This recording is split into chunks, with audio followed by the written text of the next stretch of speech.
याद छ त्यो 2010 देखि 15 सम्मको समय? अहिले जस्तो अनलिमिटेड इन्टरनेट र स्पोटिफाई थिएन। एउटा नयाँ गीत पाउन साथीको अगाडि हात जोड्नु पर्थ्यो। ओए, त्यो नयाँ गीत ब्लुटुथबाट सेन्ड गर्देन भन्दै। 2 जीबीको त्यो सानो मेमोरी कार्डमा आफ्नो फेभरेट गीतहरू अटाउनु र जोगाउनुको बेग्लै चस्का थियो।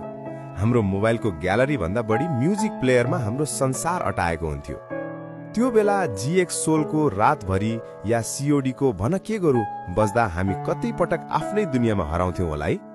B8 को त्यो के यो माया हो जस्ता अर्बन हिपहप गीतहरूले त हामीलाई टोलकै सबैभन्दा कुल ठिटो बनाइदिन्थ्यो। हेडफोन कानमा हालेर हिँड्दा लाग्थ्यो जिन्दगीको कुनै ठूलो फिल्मको ब्याकग्राउन्ड स्कोर बाहिर होइन, हाम्रै कानमा बजिरहेको छ। अनि अंग्रेजी गीतको त्यो क्रेज, लिंकन पार्कको चेस्टरको त्यो आवाजले हाम्रो मनभित्रको विद्रोहलाई बोलिदिन्थ्यो।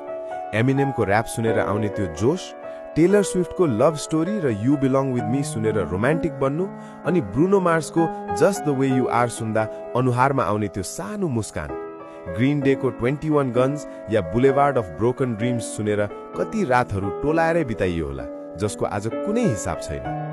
अहिलेका गीतहरू त के छ र, आउँछन् अनि जान्छन्। एउटा गीत हिट हुन्छ, केही हप्ता जताततै सुनिन्छ, टिकटकमा भाइरल हुन्छ, अनि अर्को महिना त्यो कहाँ हराउँछ कसैलाई पत्ता हुँदैन।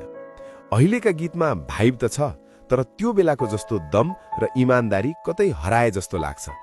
ती 2010 देखि 15 का गीतहरू आज पनि कतै घन्किँदा मनमा एउटा बेग्लै प्रकारको नोस्टाल्जिक महसुस हुन्छ। लाग्छ ती धुनहरूले हामीलाई यो 30 वर्षको जिम्मेवारीबाट निकालेर फेरि त्यही 18 वर्षको अबोध ठिटो बनाइदिए।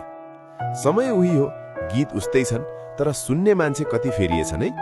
तपाईलाई चाहिँ कुन गीत सुन्ने बित्तिकै 2010-15 तिरको त्यो एउटा खास पलको सम्झना आउँछ? कुन गीत तपाईको लागि टाइम मसिन हो?